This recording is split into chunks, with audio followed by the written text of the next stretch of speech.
रावण एक राक्षस कुल का राजा था जो अत्यंत ही बलशाली, महापराक्रमी योद्धा और एक परम शिव भक्त था। लेकिन इसके साथ ही वो शास्त्रों का प्रखर ज्ञाता, प्रकांड विद्वान पंडित एवं महाज्ञानी था। जब धरती पर उसका पाप बढ़ गया तब भगवान विष्णु ने राम के रूप में धरती पर जन्म लेकर उसका नाश किया था। तब रावण ने मरने से पहले भगवान राम के छोटे भाई लक्ष्मण को कुछ उपदेश दिए थे, जो आज के समय में भी लोगों के लिए सफलता की कुंजी है।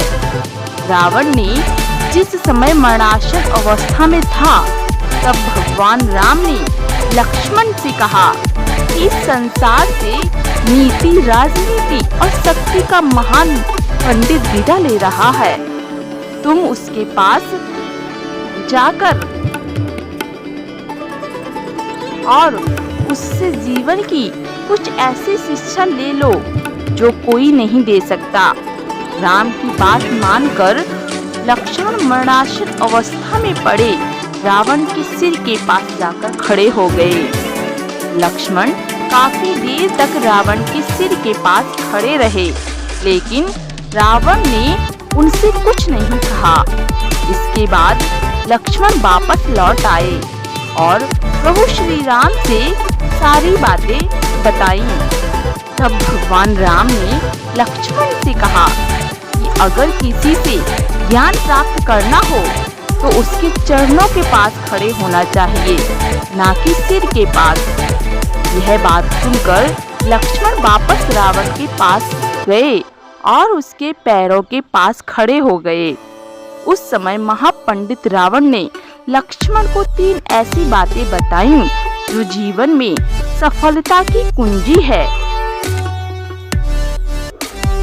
नंबर 1, रावण ने लक्ष्मण को सबसे पहली बात यह बताई कि शुभ कार्य को जितना जल्दी हो सके कर लेना चाहिए। इसके लिए काफी ज्यादा इंतजार नहीं करना चाहिए, वरना जीवन कब समाप्त हो जाए किसी को पता नहीं।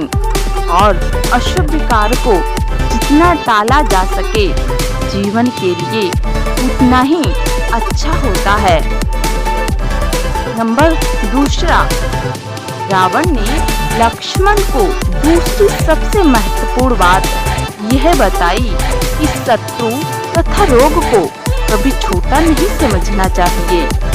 छोटे से छोटा रोग भी प्राण घातक हो सकता है। छोटे से छोटा शत्रु भी खतरनाक हो सकता है। रावण ने राम, लक्ष्मण और उनकी वानर सेना को तुच्छ समझा था और वही रावण की मृत्यु का कारण बने। नंबर 3, रावण ने लक्ष्मण को तीसरी ज्ञान की बात यह बताई कि अपने जीवन से जुड़े राज को यथासंभव गुप्त ही रखना चाहिए। उसे किसी भी व्यक्ति को नहीं बतानी चाहिए, चाहे वह आपका सबसे प्रिय क्यों न हो।